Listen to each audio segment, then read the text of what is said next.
KPCC അധ്യക്ഷ സ്ഥാനത്ത് കഴിഞ്ഞ ഒരു നൂറ്റാണ്ടിനിടയിലുണ്ടായ ഏറ്റവും ശ്രദ്ധേയമായ മാറ്റമാണ് സണ്ണി ജോസഫിന്റെ സ്ഥാനാരോഹണം. 1920 കെ മാധവൻ നായർ ചുമതലയേറ്റതു മുതൽ സംസ്ഥാന തലത്തിലെ പരിണിത പ്രജ്ഞരെ നിയമിക്കുന്നതായിരുന്നു പതിവ്. കേരള പ്രദേശ് കോൺഗ്രസ് കമ്മിറ്റിയും മലയാളി പ്രദേശ് കോൺഗ്രസ് കമ്മിറ്റിയും തിരുവിതാംകൂർ കോൺഗ്രസ് കമ്മിറ്റിയും മലബാർ കോൺഗ്രസ് കമ്മിറ്റിയും കൊച്ചി കോൺഗ്രസ് കമ്മിറ്റിയും ഒക്കെ മാറി മാറിയുണ്ടായപ്പോഴും ഈ ഒരു ശീലത്തിന് മാറ്റമുണ്ടായിരുന്നില്ല. ഭരണമുള്ളപ്പോൾ ഏറ്റവും ശ്രദ്ധേയനായയാൾ മുഖ്യമന്ത്രി, രണ്ടാമത്തെയാൾ PCC അധ്യക്ഷൻ എന്നതായിരുന്നു ആ രീതി. ഒരിക്കൽ പോലും PCC അധ്യക്ഷനാകാത്ത മുഖ്യമന്ത്രിയായ രണ്ടുപേരും കോൺഗ്രസിലുണ്ട്. അത് കെ കരുണാകരനും ഉമ്മൻചാണ്ടിയുമാണ്. അതുപോലെ KPCC അധ്യക്ഷ സ്ഥാനത്ത് നിന്നും UDF കൺവീനർ സ്ഥാനത്ത് നിന്നും തന്റേതല്ലാത്ത കാരണങ്ങളാൽ മാറേണ്ടി വന്ന ഒരേ ആളേയുള്ളൂ, അത് MM ഹസനാണ്. സ്പോട്ട്ലൈറ്റ് ആരംഭിക്കുന്നു. സംവിധാനം VD സണ്ണി പ്രകാശ്. VD സതീശൻ, സണ്ണി ജോസഫ്, അടൂർ പ്രകാശ് എന്നിവരാണ് വരുന്ന തദ്ദേശ സ്വയംഭരണ തിരഞ്ഞെടുപ്പിലും നിയമസഭാ തിരഞ്ഞെടുപ്പിലും കോൺഗ്രസിനെയും UDFിനെയും നയിക്കാൻ പോകുന്നത്. ഒരു ബിഗ് ബജറ്റ് ബ്ലോക്ക് ബസ്റ്റർ ചലച്ചിത്രത്തിന്റെ ട്രിപ്പിൾ സംവിധായകർ. ഇങ്ങനെയെങ്കിൽ ഇവരിൽ ഒരാൾ മുഖ്യമന്ത്രിയാകുമോ? കോൺഗ്രസിന്റെ ഇതുവരെയുള്ള ചരിത്രം വെച്ച് കൂടുതൽ തവണയും പ്രതിപക്ഷ നേതാവാണ് മുഖ്യമന്ത്രിയായിട്ടുള്ളത്.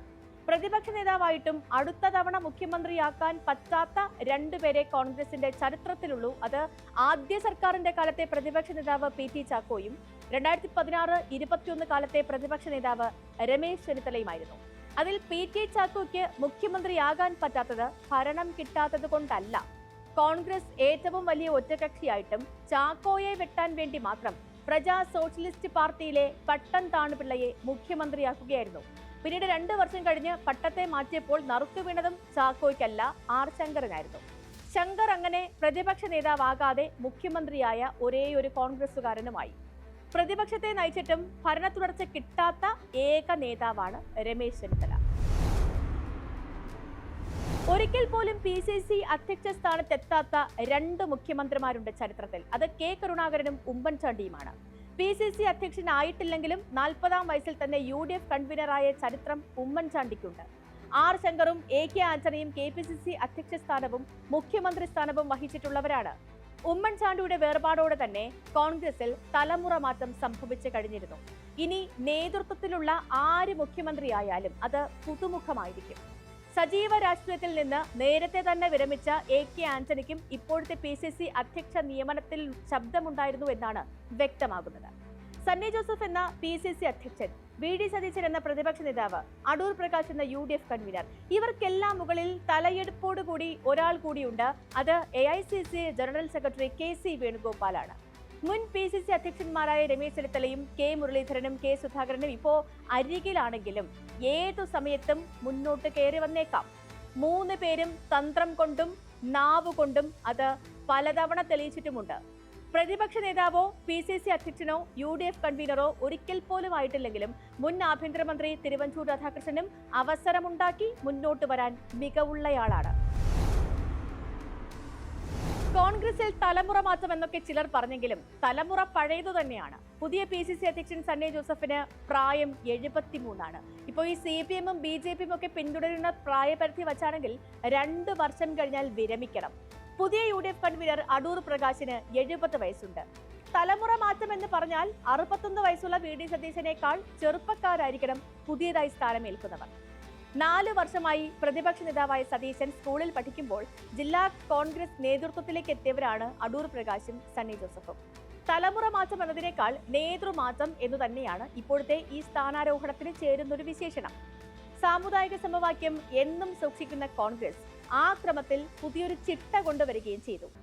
നായർ, ഈഴവ, ക്രിസ്ത്യൻ, മുസ്ലിം കോമ്പിനേഷനാണ് എന്നും കോൺഗ്രസിന്റെ നേതൃനിരയിൽ. ഗ്രൂപ്പുകൾ കാര്യം തീരുമാനിച്ചിരുന്ന കാലത്തും അങ്ങനെ തന്നെയായിരുന്നു. ഇവിടെ UDF കൺവീനർ സ്ഥാനത്തു നിന്നും MM ഹസൻ പുറത്തു പോയപ്പോൾ ഷാഫി പറമ്പിലിനെ PCC വർക്കിംഗ് പ്രസിഡന്റാക്കി എന്ന് പറയാൻ കഴിയില്ല. T സിദ്ദിഖിന് ഉണ്ടായിരുന്ന കസേരയിൽ ഷാഫി ഇരുന്നു എന്ന് പറയുന്നതാകും കൂടുതൽ ശരി. എല്ലാ കാലത്തും കോൺഗ്രസിൽ നീതീകരണമില്ലാതെ സ്ഥാനം നഷ്ടമായയാൾ MM ഹസനാണ്. PCC അധ്യക്ഷനായിരുന്നപ്പോൾ കേരള യാത്രയുടെ പകുതിക്ക് വെച്ച് മറ്റൊരു പദവിയും ഇല്ലാതെ നീക്കം ചെയ്യപ്പെട്ടു. ഇപ്പോൾ UDF കൺവീനർ ആയിരിക്കെ പ്രത്യേകിച്ചൊരു സ്ഥാനവും ലഭിക്കാതെ മാറേണ്ടിയും വന്നു. കെ സുധാകരന് പോലും വർക്കിംഗ് കമ്മിറ്റി സ്ഥിരം ക്ഷണിതാവായി പദവി കിട്ടിയപ്പോൾ ഹസൻ അന്നത്തെ പോലെ ഇന്നും വെറും കൈയോടെ ഇറങ്ങുകയാണ്. കെ സുധാകരൻ ലോക്സഭയിലേക്ക് മത്സരിച്ചപ്പോൾ KPCC ആക്ടിംഗ് പ്രസിഡന്റായും UDF കൺവീനറായും ഒരേ സമയം പ്രവർത്തിച്ചയാളുമായിരുന്നു MM ഹസൻ.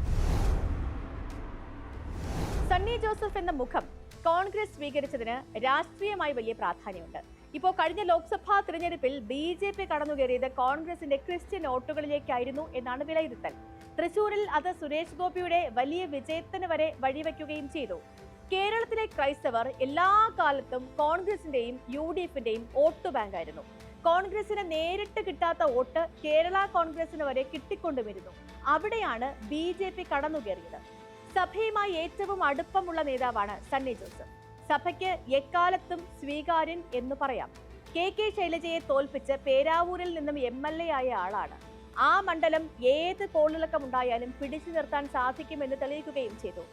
ആ ഒരു രാഷ്ട്രീയമാണ് കോൺഗ്രസ് അടുത്ത തിരഞ്ഞെടുപ്പിലേക്ക് മുന്നോട്ട് വെക്കുന്നത്. അപ്പോഴും ഒരു ചോദ്യം ബാക്കിയുണ്ട്, ആരാണ് കോൺഗ്രസിന്റെ മുഖ്യമന്ത്രി സ്ഥാനാർത്ഥിയെന്ന്. സ്പോട്ട്ലൈറ്റിനെ നാളെ വീണ്ടും ഇതേ സമയം.